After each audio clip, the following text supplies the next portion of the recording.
Hi Libra, this is Jav. Welcome po sa ating channel. At ito ang inyong weekly Gabay Tarot reading. Kung naka-resonate kayo, comment down. Kung hindi kayo naka-resonate, ibigay niyo po sa iba kasi general reading po ito.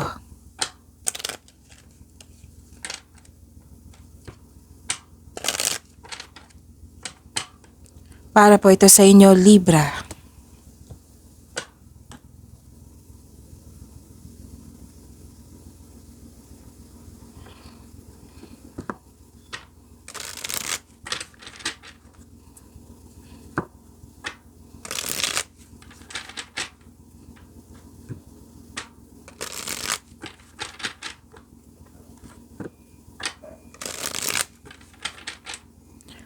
This is for you, Libra.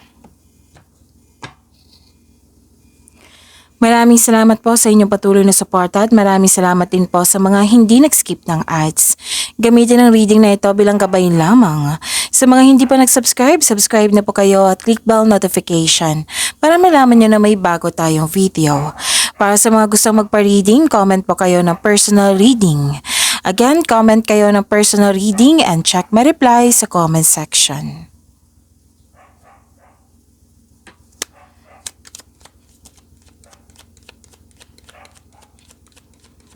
Spirits Guide, mga ganap po para kay Libra. I need 3 cards po.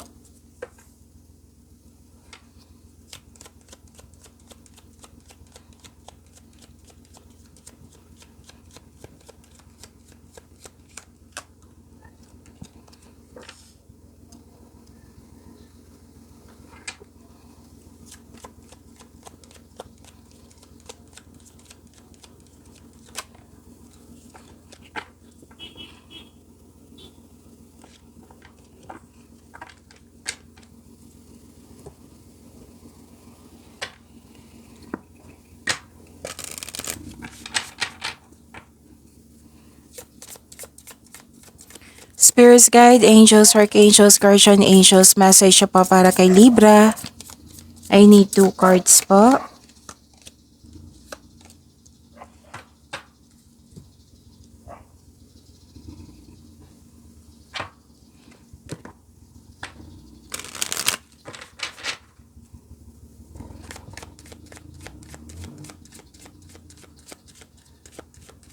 Spirits Guide, mga ganap po. Sa year-end money ni Libra.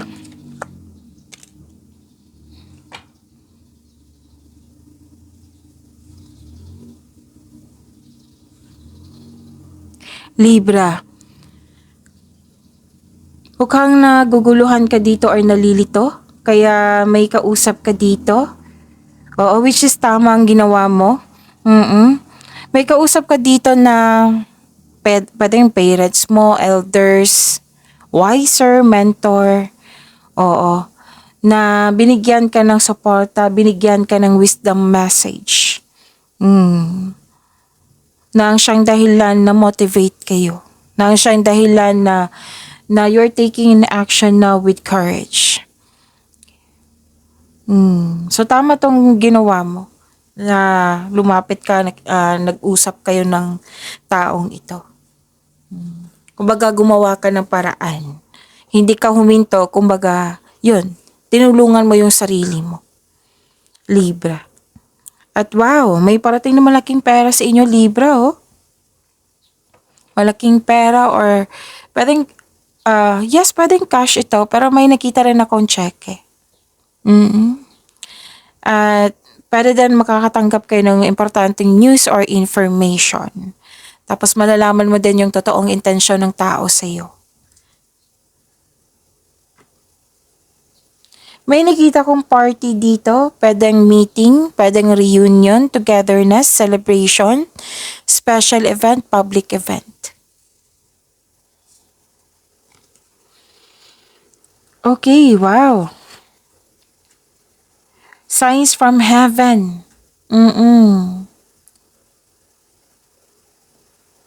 So, may binigay ang universe sa iyo na sign.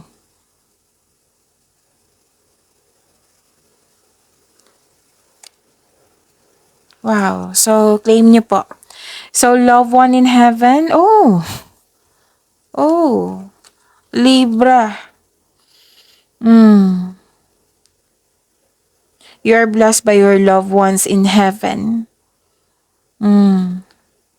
Hindi lang ang universe na nagbigay ng signs sa iyo, kundi nabigay din ng blessings yung loved ones mo in heaven, Libra. Ginagabayan ka. Kaya ang ganda. So, claim niyo po. And flexibility for your career and money. Kailangan nyo maging kalma at maging flexible. Maging balance. So, may pagbabago na mangyayari. Oo, kasi kailangan ng adaptation dito.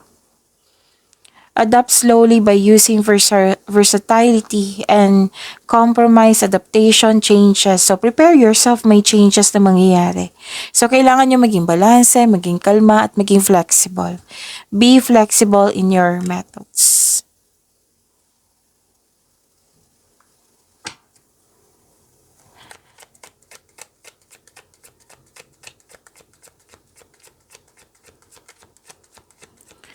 Spirits guide, ano pa yung energy ni Libra?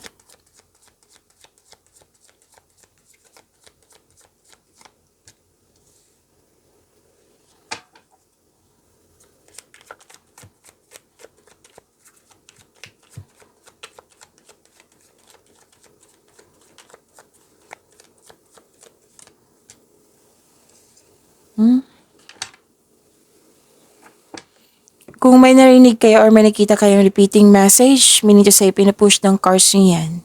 Like for example, nanood kayo ng inyong May 18 and ngayon na video reading. Tapos may napansin kayo na repeating message. Yan po yung pinupush ng cards nyo na kailangan yung bigyan ng atensyon, solusyon at aksyon kung maaari po.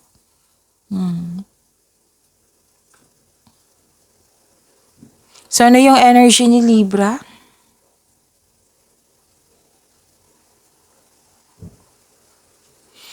Wow. Ito yung panalo.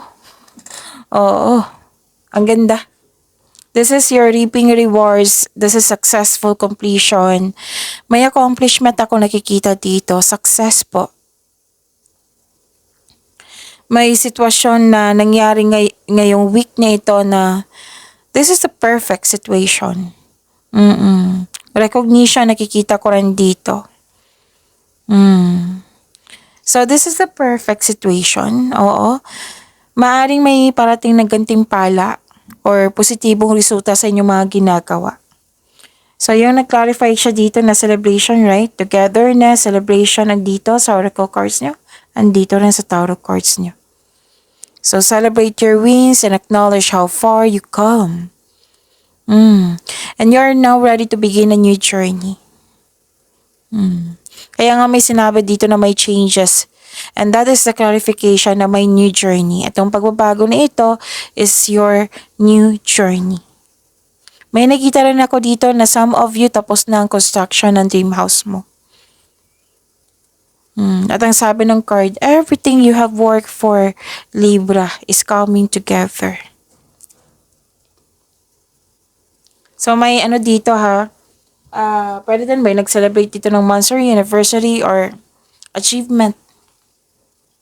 Any kind of achievement. So yun na, yung sabi ko sa inyo na may matatanggap kayong reward or gantimpala. Positibong resulta sa inyong mga ginagawa.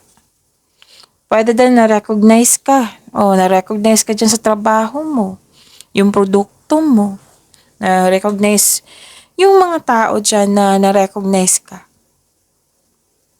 So, may nakita rin akong promotion dito. Pagtaas ng kita, pagtaas ng sweldo, pagtaas ng allowance, pagtaas ng posisyon.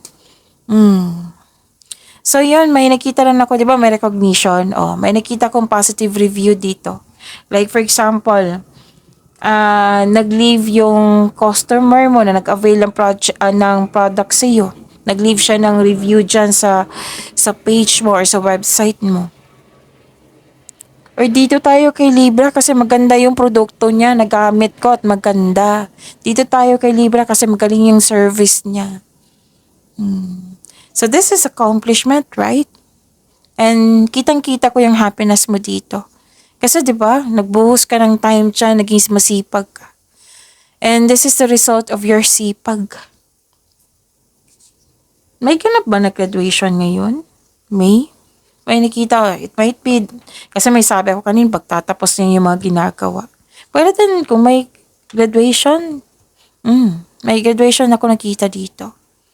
So celebration, this is celebration. Ang ganda.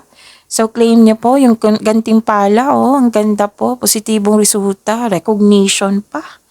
And you deserve this, yung ginawa mong pwedeng vacation to or rest day.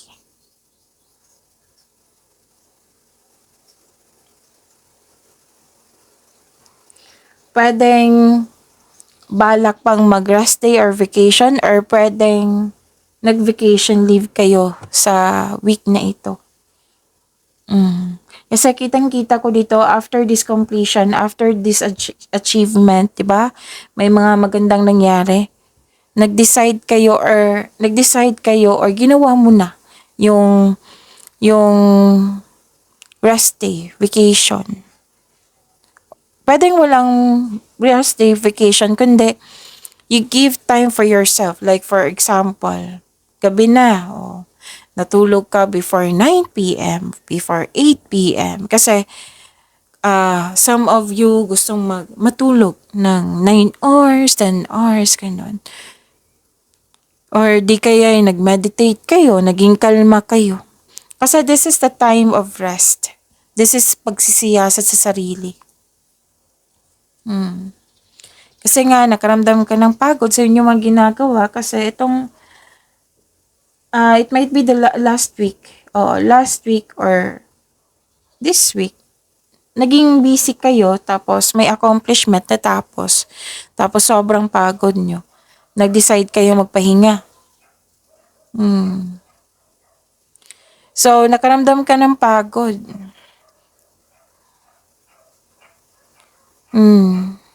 Ikaw ay nagpahinga ngayon upang makapag-isip ng mabuti para makapaghanda, para magpagaling. So this card asks you to relax, calm your mind, and reflect.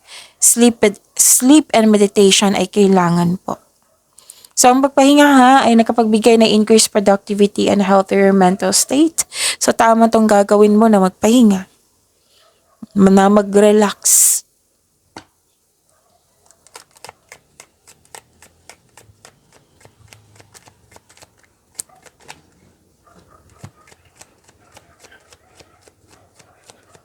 Career and money po ni Libra.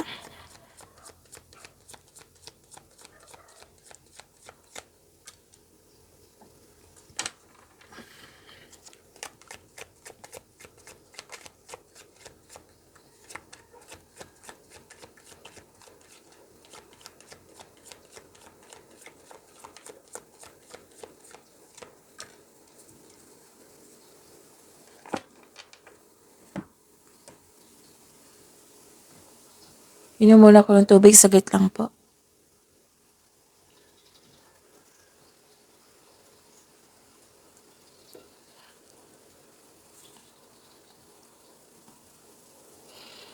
Okay, ang ganda. Kasi may nakita ko ditong magaganap na signing of contract or signing of contract. Kung walang signing of contract po. Kung wala po niyan, pwede din na nagkasundo kayo sa isang tao. Nagkaroon ng promises, nagkaroon ng agreement, nagkaroon ng commitment, nagkaroon ng deal. Pero most likely, signing of contract to. So, may magaganap na challenges sa mga ginagawa mo dyan, pero huwag kayong mag-alala dahil positive outcome. Oo, may nakita kong positive outcome. Ang ganda. Kung may job interview kayo ngayong week or negotiation po, magiging successful nga. Sabi ko kanina, 'di ba, na may magkakasundo. Magkasundo. Okay, sa financial man, magiging balanse na ito. Oo, sa inyong kaperahan. At mas mai-improve pa ito. So, may may justice, may magkakaroon ng balanse, nagkaroon ng pagkakaunawaan, pagkakasundo, fairness, accountability, may truth, clarity, yan. So, may hustisya na parating sa'yo. May positive outcomes din in legal matters. Yes, mananalo po kayo, Libra. Kung may legal issues kayo na concern, mare-resolve na ito. Any kind of legal issues, mare-resolve na po ito, Libra.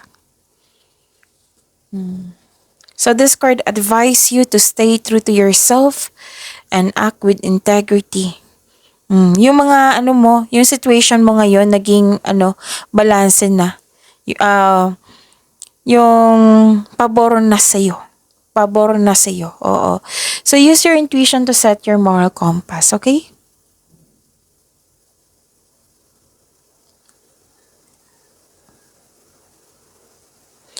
At okay.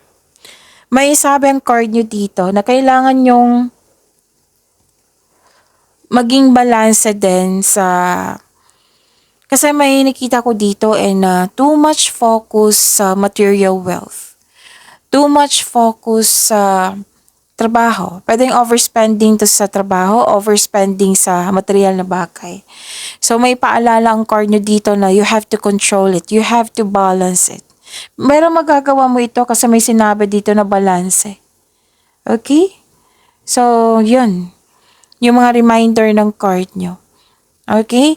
And you have to focus also sa emotional and mental stability. You need to relax and listen to your intuition. And yun. Ginawa mo nga ito. Kasi may nakita kong rest, vacation, tamang pahinga. So, yung paalala ng card nakakabuti yan sa'yo. Oh, you have to focus also sa emotional and mental stability. Okay? Importante talaga mag-relax ka kasi sobrang pagod mo dito.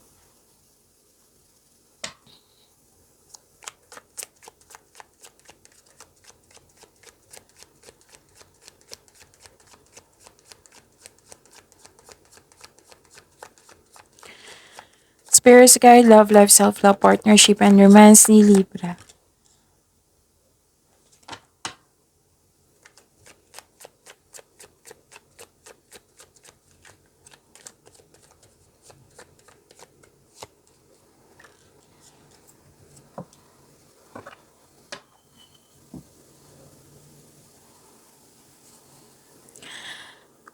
Okay, so you have success, may new doors opening.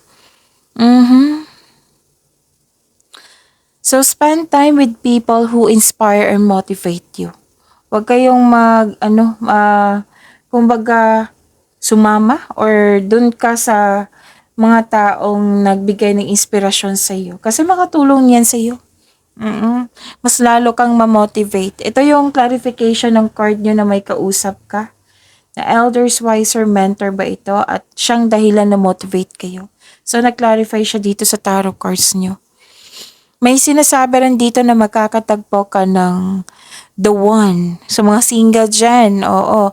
Makakatagpo ka ng partner mo through friends connection. Para sa mga marelasyon sa buhay mag-asawa, this card tells you na mas mag-grow pa ang inyong relasyon at may plano kayong mag-travel or mag-decorate ng bahay or renovation ba ito. Okay, so increase your confidence sabi ng card dito. Okay. Ano pa?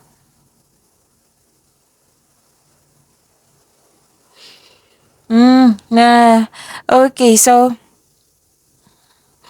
kaya nga may sinabi dito ang cards nyo na kailangan nyo maging confident kayo. Kasi some of you, na nagkaroon ng lack of self-confidence or lack of focus or loss of direction, kasi may nakita kong away, hindi pagkakasundo sa isang tao. Nang dahil sa mga nangyari, naguguluhan ka or nabibigatan or distracted ka. So, ang advice dito ng card nyo, mag-create kayo ng konkretong plano in order to regain momentum. Why? Kasi nakita ko yung away dito or hindi pagkakasundo ng dahil sa hindi naging successful yung plano or hindi naka-move on. Like for example, 'di ba? Sa mag-asawa dito may sinabi ako kanina na mag-travel kayo. It might be hindi na delay or hindi natuloy kasi hindi nga nagkaroon ng konkretong plano. Example lang po iyan. So, impulse control ay kailangan in order to grow and take action in a positive direction. So, mag-usap kayo para magkasundo po. Okay, so pag-imanin niyo po yung blessings na binigay sa inyo. Libra, see you tomorrow. Maraming salamat po.